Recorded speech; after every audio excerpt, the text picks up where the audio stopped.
Brilliant. I'm sure there's going to be lots of questions this time. Anyone want to open with a question? Huh. Yeah. There's a gentleman here at the front. Is it working? Yes, it is. I'll pitch in with the first question. It's to Thomas, but also to the other people who've been involved in... I'll ask the question to Thomas. Okay, so I'm really inspired by your acting as answering the question, how do you get landowners to sell land to self-builders rather than send it to a house builder? Having been involved with developers and having been involved with people who want to build their own houses, I find that very inspiring. How have you... And I'm fascinated that you've had success with planning authorities on what look like open land sites. So could you say a bit more about that? About how you've persuaded planning authorities to go for that? And also then how have you had that success with the landowners? What has been the approach and the finance for all of that?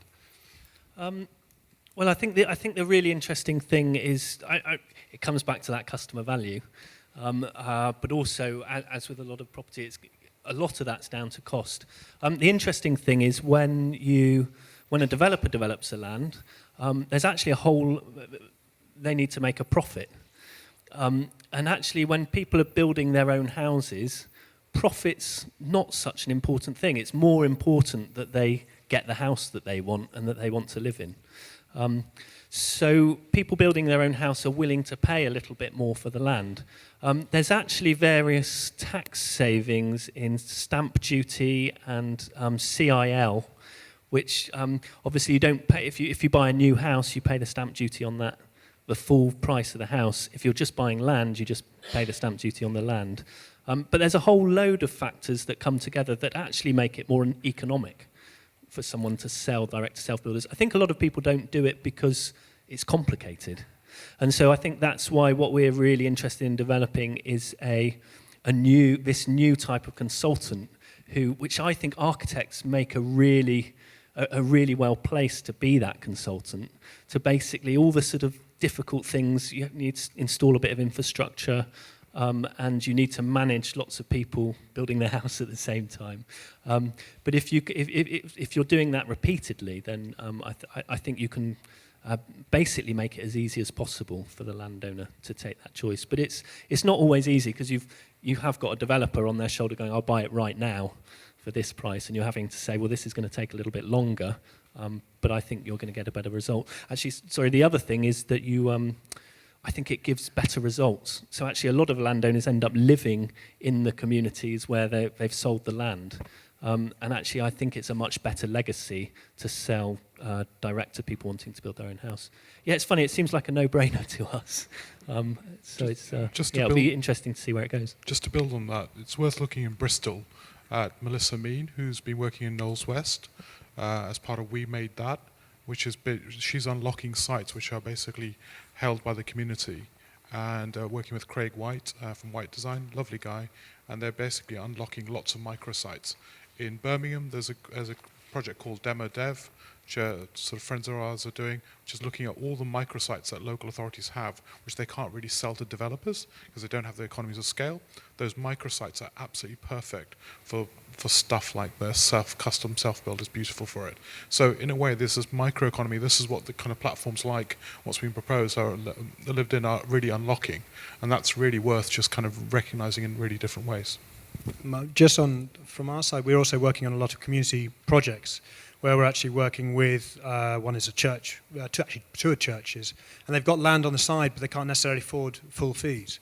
And so we're sort of basically being able to push some of them over the line, but keep as much as we can to try and keep our costs where they are.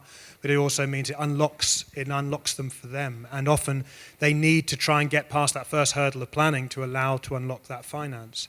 And so being able to actually look at a development appraisal and being able to develop and also have a contracting idea of costs and how all these things come through, it's really helped us to really understand actually, and people to actually engage with that and actually feel confidence in you when you're actually doing that as well. Well, I think as you're showing, there's a revolution in small-scale manufacture as well, which I think really suits which really suits that self and custom build, and that's also really encouraging the market. Fantastic. Another question?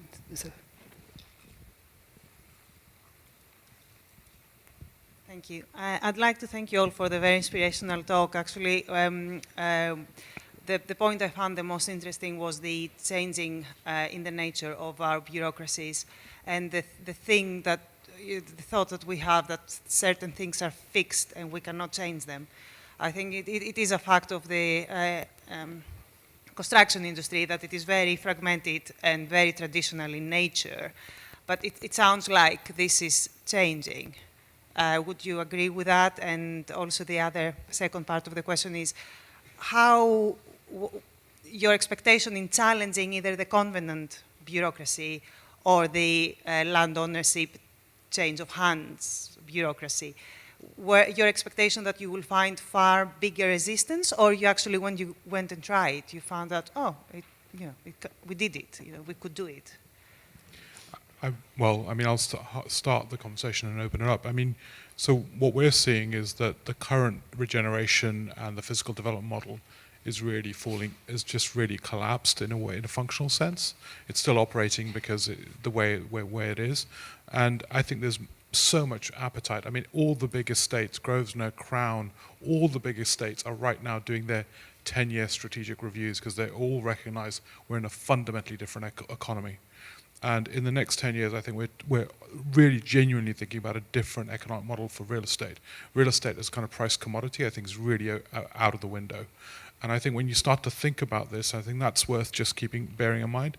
And so where you've got leaderships right now is places like Stockholm, where we're doing some really interesting work with the city council as well as a local developer. We're starting to see all that stuff start to move, and simultaneously, when you look at social finance, like social impact bonds, and if you start to combine social impact bonds with effectively typical real estate financing, you can build completely new financial products which change the nature of what you build, because you don't end up having to build entirely on the price of cost per square meter. You can start to build on the basis of the social outcomes that you can drive about the large regeneration at a neighborhood level.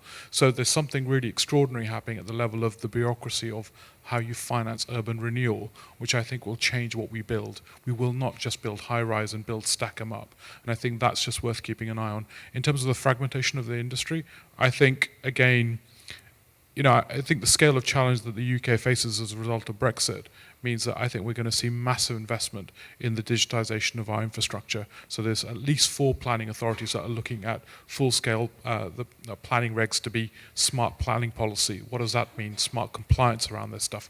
So I think what we're starting to see is this future start to manifest, and I think that will change physically what we build and design and how we build and design, certainly from what we're seeing. We're also seeing, from an infrastructure point of view, we're working a lot with extreme low energy, who are basically DC systems, so it's a self-generation on those sites. And it's interesting to see how that can that's driving more of an electrical solution, although the difficulties about actually these things is SAP. SAP is basically something that was invented by various industry standards to prove that their elements work better. And so what we're ending up finding is trying to find an electrical solution that can actually work. We have to then prove the model, and we're having to prove the model through elements like passive house sort of systems and how we're doing that. But it's a lot more time consuming to try and prove that. And within the prototype, we're actually able to test that. So we've actually got real-time data that we're collecting to try and test different systems, different things on that. But it's clearly that's the move to actually try and self-generate on those sites is a really big part that we're seeing and can really help actually reduce energy bills and actually deal with fuel poverty as well. Yeah, I think I've been really surprised with all of these things of kind of pushing that door, and it's just seemed to kind of open a little bit. And I think what happens with a lot of disruption is you end up being ahead of the regulation and the administration, or it tries to catch up with you. I think a much bigger threat in a way is that rather than architects doing this within the profession, someone like a software company comes in and spots an opportunity, and they occupy this space rather than architects, and they set the agenda. I think what I'm really inspired by with Indy and a lot of the people who've spoken today is there's a real possibility here for us to set the agenda of that digital revolution to the values that we believe in. rather than another company coming in and it being just on profit. Or yeah. Can I ask a question of the panel? Because I've, to be honest, been genuinely really impressed and amazed by all the petricatures and everything I've seen. And to be honest, personally, I'd been quite disheartened with the profession for a long time. Being really frank, and for the first time, I've genuinely come into a room and I thought, shit, that's really impressive, and I've pretty much learned from every talk. And I wonder how we, and as part of the RIBA, how can we start to actually have this conversation more seriously and broadcast it? I just flicked through the RIBA journal just to make sure I wasn't kind of living in a dream world. And I flicked through it and I thought, actually, this conversation just isn't represented. The kind of scale of conversation, whether it's at the level of marketing or positioning or client benefit, at the nuance of every talk that we heard. How does the RIBA really start to engage? I mean, this is the most innovative architecture conference I've come to for a long time. Certainly this panel, which I was part of, and the conversation. How can the RIBA start to frame this conversation and actually take genuine platform leadership of this, rather than kind of rehashing the same 4 images from around the world and talking to us about architecture?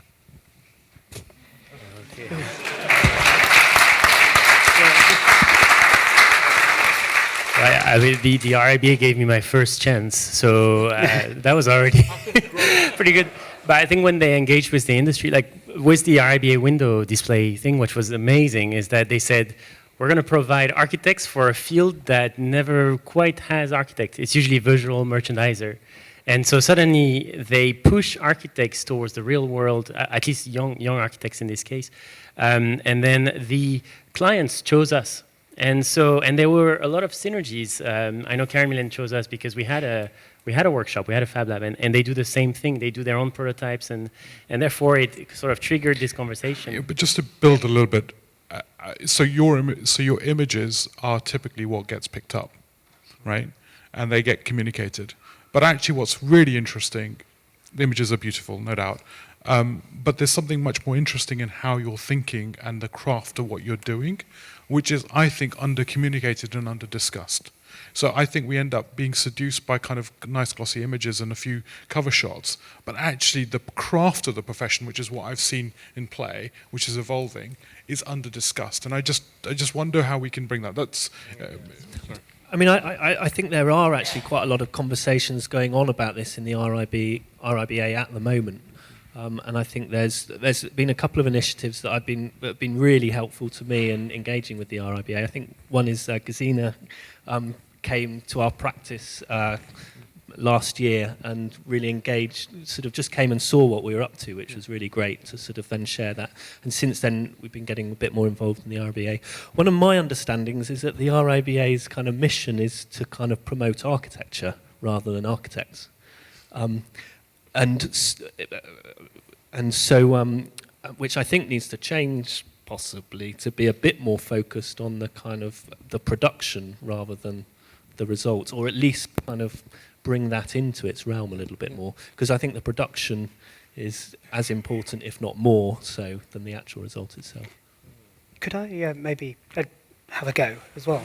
Yeah, so I think the roles have changed.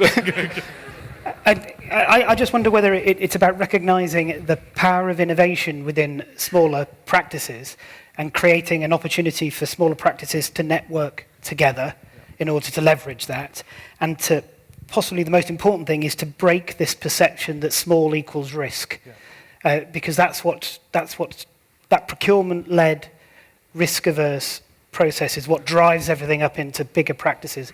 And bigger practices are just made up of smaller practices in under one umbrella. Or actually they're worse because they can't take that same scale of risk and agility. Yeah. The bigger practice can't necessarily scale that scale capacity to innovate, which I think is even worse. So small practice have an advantage. Is there a Guerrilla Tactics RIBA journal specifically on this workshop? No. On this? Why not? I mean, like, I'm kind of interested in, like, I suppose I'm just sitting here because I think it's really important we start to have these conversations. And I think, Chris, I mean, no reason to say it, but I think it's really lovely what you've put together. And I've really genuinely enjoyed every conversation. So I've really hands up to it. I mean, sorry, I do want to take control of those other questions. Go ahead, Annie. Is there any more questions? It's such a minefield, as you all know. I'd be interested to hear your views Because the planning process is, although the government's tried very hard to streamline it and make it more parametric, as it were, but it's very much driven by public opinion and councillors' views about what is appropriate in a certain setting. And of course, we're in a fairly conservative country. On the other hand, this country has also generated some of the most exciting architecture worldwide. We have a worldwide reputation. How can we change public opinion and educate public opinion about architecture and about design? How about, for example, an RIBA, like a TV channel or something which can be broadcast, not just to other architects' practices, but also to the public? A great I'd be idea. interested to hear your views. Go on, Indy. I can see you wanted. No. I mean, yeah, or YouTube channel where you publish this talk, for example, or I mean, the RIBA has been like extremely useful, like extremely helpful. Like I know they have an incubator, for example, which takes young practices. It's not the general public, but it actually helps. It's just to come back to your view where they do a hub a bit like yours. I know I came to your hub and I saw that your practice had a lot of intrapreneurs. So within the practice, you had entrepreneurs being generated. It's a bad word for that. For the general public, I always thought that being able to talk to them in simple words helped a lot. I mean, especially when you do software stuff or robotics, or it's always been extremely hard to communicate our language to people that are not initiated. I think there's this idea that architects are within an initiated world, and that and then therefore when we talk to other people, we can't kind of understand what they want or go from their side. I think the VR part really helps. I think in terms of parametric design, we have online interface where we let people use the parameters and then start playing with them. The excitement of a client when they see a Rhino model and it moves around and they kind of go through the space in 3D, and the shift between the new generation that uses these tools versus kind of CAD plans and section where the client's like, I have no idea what you're saying. Like, and it happened to me, and I think embracing that new field and trying not to push towards the plans and sections, the drawings. I taught at the Bartlett, and everyone was like, well, where are your plans and section?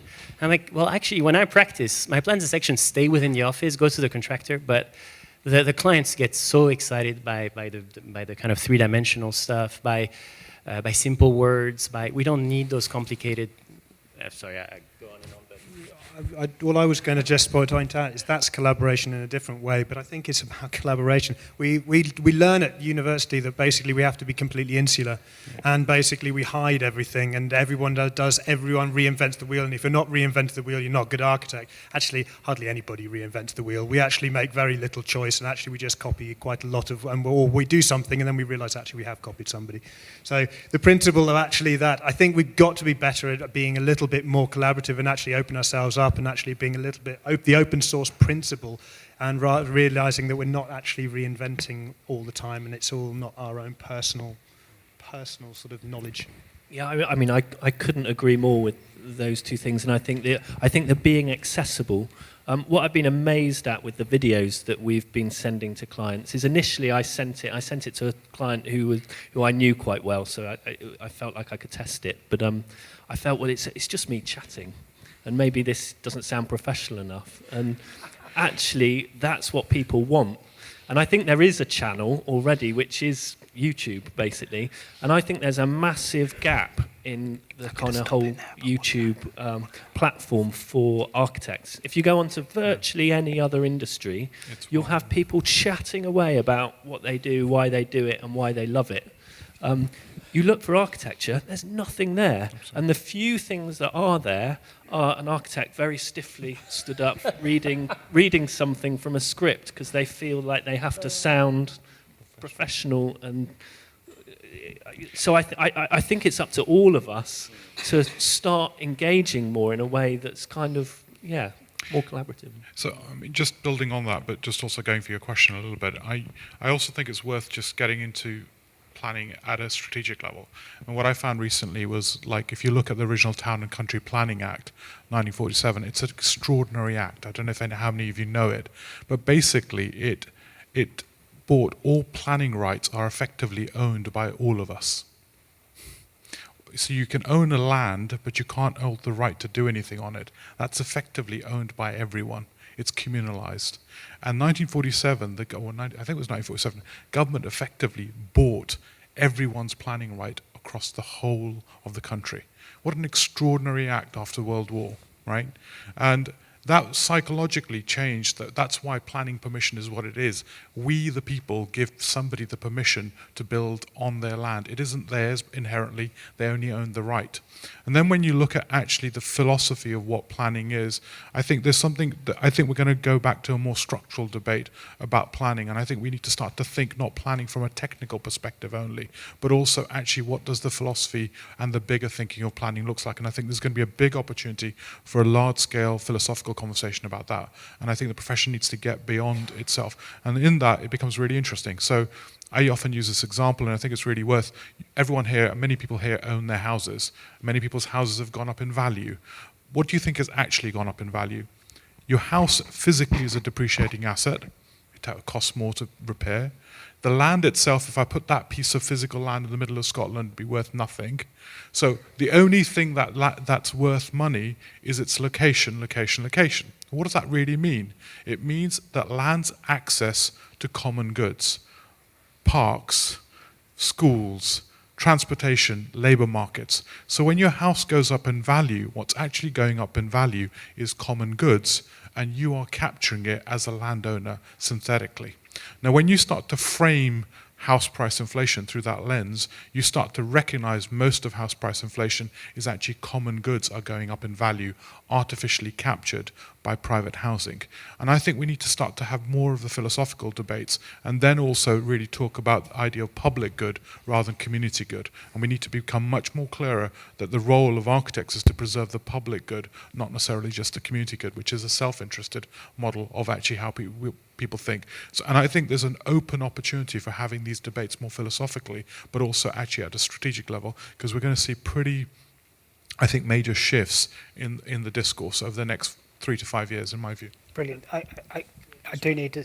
Just one really quick thing, planning. I sit on both sides of the fence. I sit on planning review, design review panels, as well as having to try and get buildings through planning. And we're talking about the same thing. When we're sitting on a design review panel, everybody's actually we talk the same language as the planners.